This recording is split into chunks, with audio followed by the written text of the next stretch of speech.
I really like both of those comments, but I would like to add one other thing, and that is we can't personalize these things. I mean, I do talk in the book about the double-bind dilemma, which was first written about 30 some odd years ago for women in business.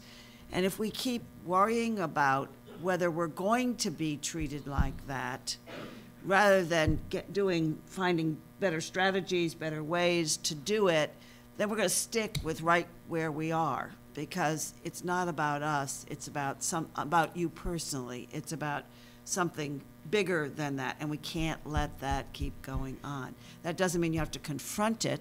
I think the advice, both Amy and Linda, is excellent. But it does mean we got to keep going despite it until we can make it change.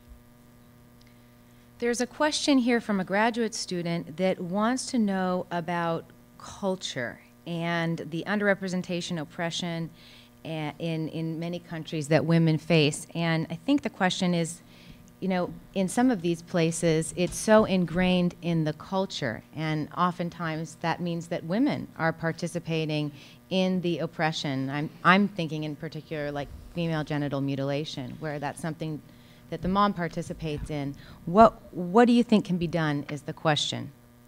Well, this is a good question, but I'm going to throw a little kink in it because I think we have moved. One of the issues that recently has come up is we've moved towards a bifurcation between the global South and the global North around women.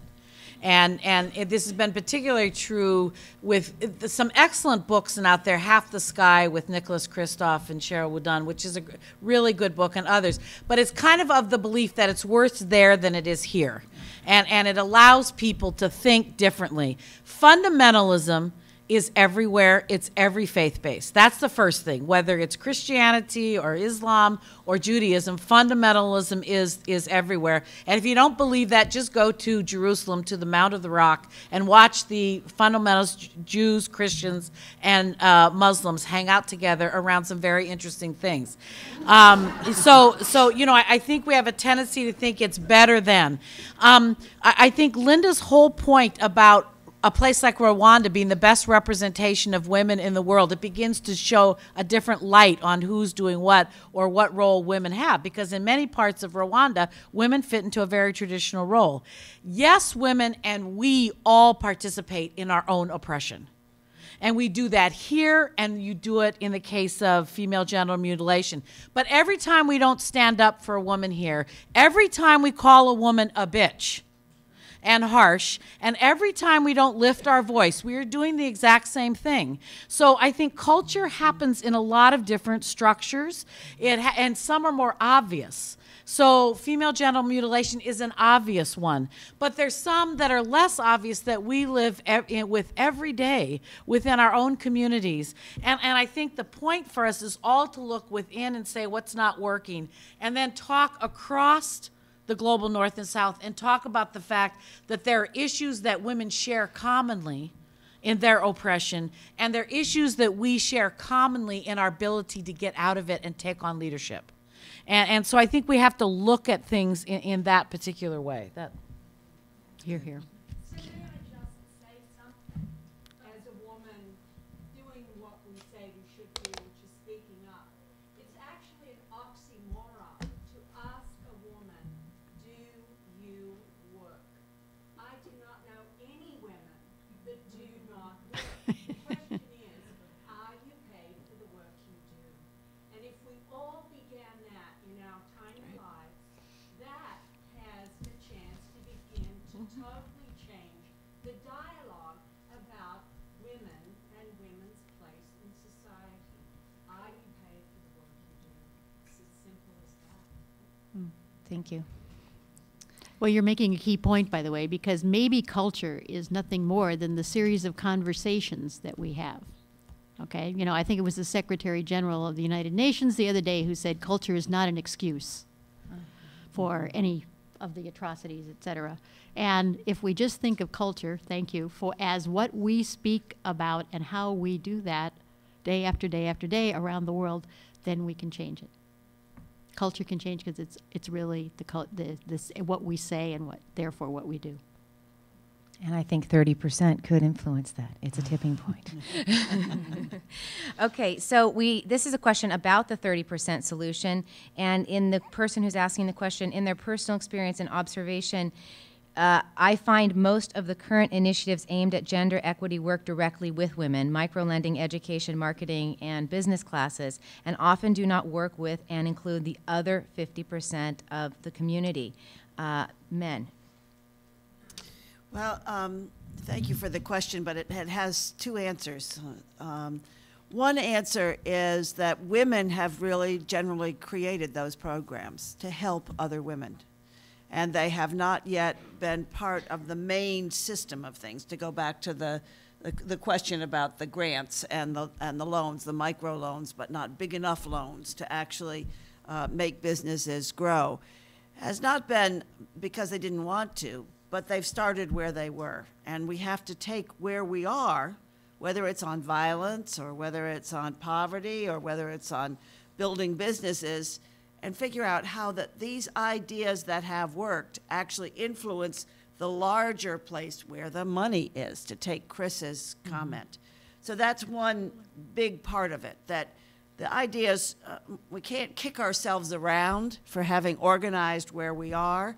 We just have to take from where we are and take it to another place to influence the wider society where more resources exist. The other point really about this, and it does go to the 30% solution, is we're not in a place at the moment, unless we change who's at the table, to see who's going to make those decisions. I know a lot of women who work on this micro enterprise all over the world, as a matter of fact. I just heard an exciting story from a colleague of Linda's about a bank in Turkey that actually is lending a lot of money. Maybe she'll share this story with you. Lending a lot of money to the next layer of businesses. And why are they doing that, I asked her. Who started this? She said, well, I don't really know. She said, what I do know is the bank president's wife is really big on women's leadership. Is that right, Sema? I'm not sure. What's the name of the bank? The bank is Garanti Bank in Istanbul, and over the last, I think, 3 years, they've loaned $20 million to about 5,000 women.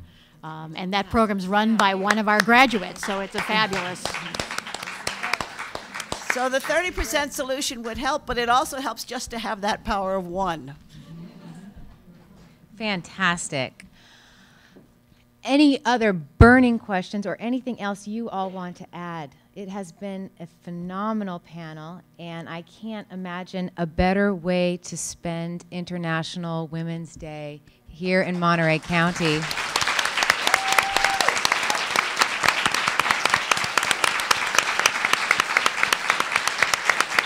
Really wonderful. Thank you.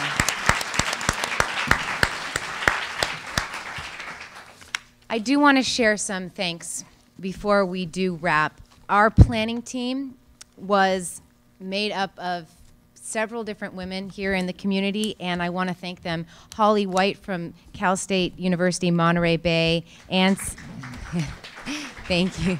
Ann Sanchez of Hartnell College. Toby Marcus of the Women's Fund of Monterey County.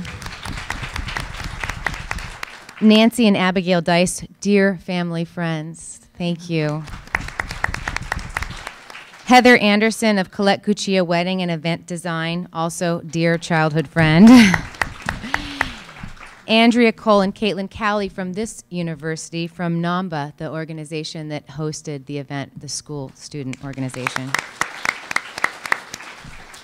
Jackie Dillon from the WHIP. And to Ms., the institution, thank you very much. And lastly, I need to thank my mother and my sister who have made this possible. My sister's been filming, and you know, you need support in any endeavor. And my mom is the biggest supporter of the WHIP. And when you do something like this and you don't quite know where you're going all the time, and you have that one person that can see the vision always and can remind you of it, you can do anything. So thank you, Mom. Thank you all for coming out.